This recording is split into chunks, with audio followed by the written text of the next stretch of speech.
Hi, I'm Kat and I play red. It's that time of year again, isn't it? So, no fancy intro, no nothing. We're just going to go into it. These are my top 10 picks for Essen. I've done them in weight order. Rather than things I want more than others, weight order. So we're starting with the heaviest and working our way down. Number one at 3.75 is obviously Woodcraft from Vladimir Sushi and Ross Arnold, produced by Delicious Games. We really like his designs, what can I say? We've had Messina, Praga, Underwater Cities, love them all, though Underwater Cities is my favourite. But in Woodcraft, you're going to play as forest people, running competing workshops, gathering wood, crafting goods, hire helpers, improve your workshop, buying different woods and tools. Looks really nice. It's got dice rolling, dice manipulation, which is the important thing if you've got dice, I think. Income, end game bonuses and fulfilling contracts. Pretty obvious. That will probably be the first thing that I go and buy. At number two, now this hasn't got a weight currently listed on BGG. I'm taking a guess it's going to be maybe 3.5-ish. Rise from Remo Consadori and Marco Pranzo. This is being published by DLP and Capstone. So DLP will be doing the European release, Capstone will be doing the American release. Take responsibility for the economic and social development of a city. There are 10 tracks in this, including culture, science and political relations.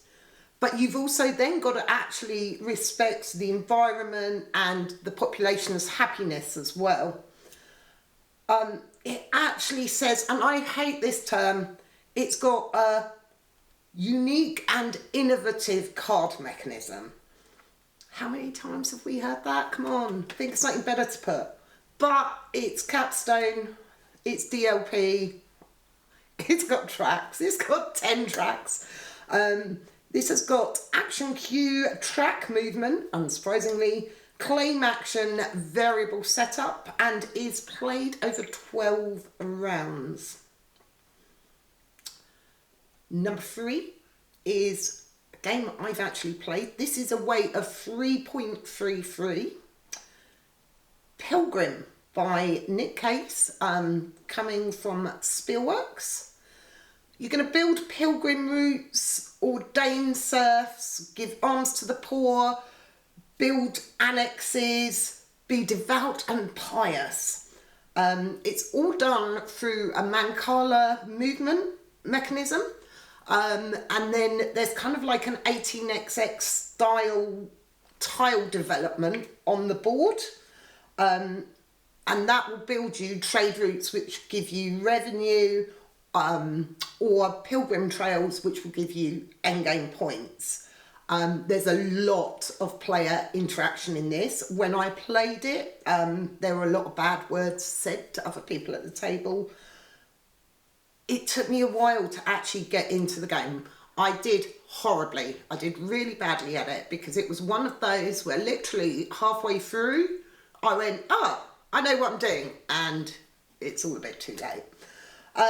I really enjoyed it. It's got beautiful cover art. It's got end game bonuses, track movement, tile laying, and I mean, it says worker placement on BGG. I'm going to say it's worker placement-ish. Number four at a weight of 3.33, which, if I remember right, yeah, is exactly the same weight as Pilgrim. How weird is that? Revive. This is from Helg Messner, Eilif Svensson, Anna Vermland, Christian Amundsen Ustby, and A. Porter are bringing that to us. You're going to be reviving civilization 5,000 years after it's been destroyed. Lead your tribe to explore the frozen earth, recruit survivors, harness resources. It's asymmetric player powers with no direct conflict. It's actually a 5-part campaign game. So you'll unlock additional content as you go through, and the game, when you've sort of done that, can be replayed as it is. That has got deck construction, track movement, do like me some track movement, tech trees, and it's a campaign game. Looks gorgeous, and we do like Eilif's games. Number 5 at a weight of 3. This is going to come as no surprise to people. Atiwa from Uwe Rosenberg and Lookout Games. It's got bats. That's all I care about. It's an Uwe Rosenberg with bats. Atiwa is actually a region in southeast Ghana. It's apparently renowned for its very steep hills and flat summits. And essentially the bats were treated as a pest for years until people realised that they were essentially eating fruit in the villages and then pooping all the seeds out. So they were actually reforesting land and improving harvests. So in this area, bats are kept as kind of pets to help with the crops. However, you then need more space and more fruit because of the bats. So it's a balancing act. I saw this at Gen Con. It looks like a real return to form for Uwe for me.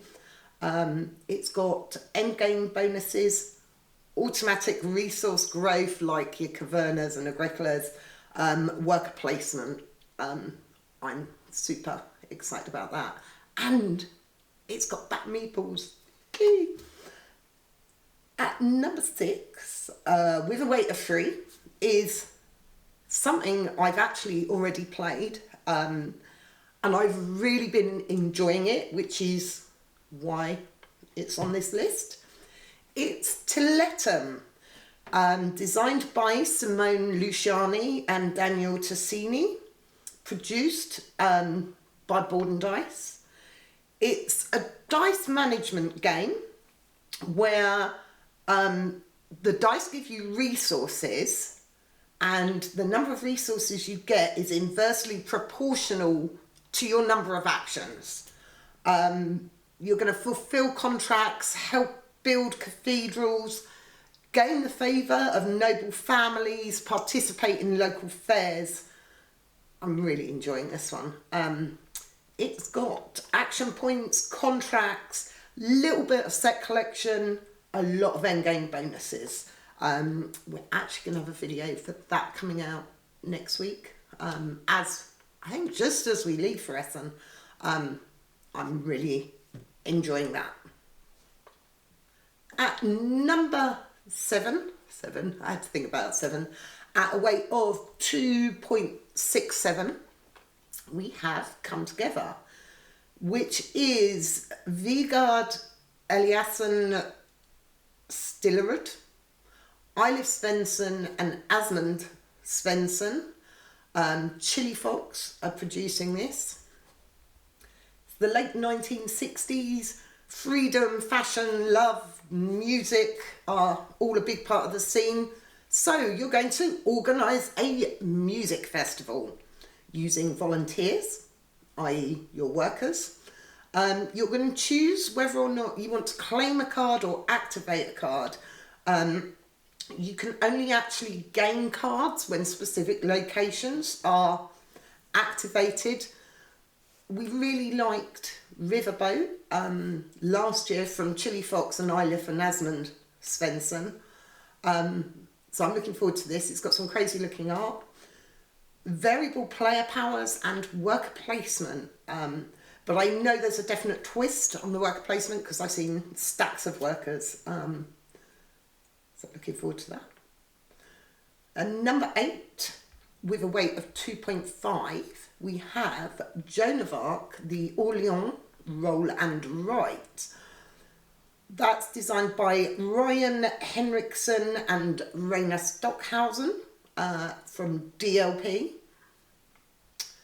Each round, you're going to draw followers from a bag. Players will then draft them and take the corresponding action, which is going to be things like movement, gathering goods, establish trade stations and making money. Bit like Orleans, which we really enjoy. So that is action drafting and pencil and paper. I know you're going to be building routes and stuff. We like Orleans, so that's kind of a bit of a no-brainer. At number 9, at 2.23, we've got Star Trek Super Skill Pinball. I've heard a lot about the Super Skill Pinball range. It's Star Trek. What more do you need? You're going to select one of 2 dices, move your pinball to bumpers or spinners. You're going to drop levels, and then when you're at the bottom, you're going to flip your ball up to the top and start again. I've heard a lot of people really enjoying these games. It's Star Trek, so what do we need? And finally, last but by no means least, with a weight of 2, we've got Cafe, designed by Costa. I've got Pythagoras down here as the publisher, but I know there's quite a few because it's being done in loads of different languages. I actually saw this at Leriacon. You're competing as coffee companies, dealing with plantation, aging your beans, roasting them, and distribution. It's about coffee. I think it's a bit abstract. The art style is really nice. It's very Art Deco-y. I've had my eye on it for a while. I think it's been out in other languages for a couple of years, whereas I think we're only just getting an English version. It's got action points, pick up and delivery, and layering. You're going to be kind of overlaying your cards. And that's it. That's my top 10 picks for Essen. What's in there that you fancy? I know there's some other stuff. I know I wrote this list and then immediately thought of other stuff that I'd missed off. What are you looking forward to? Thank you for watching this video. If you enjoyed it, click like and subscribe and stuff. We're going to be doing some little short films, hopefully, over Essen. So subscribe and you won't miss them because there's going to be content coming out at random times of life in the next couple of weeks. Thanks for watching. Come and say hello on the socials, on Facebook, Twitter, Instagram. I Play Red. See you next time. Bye.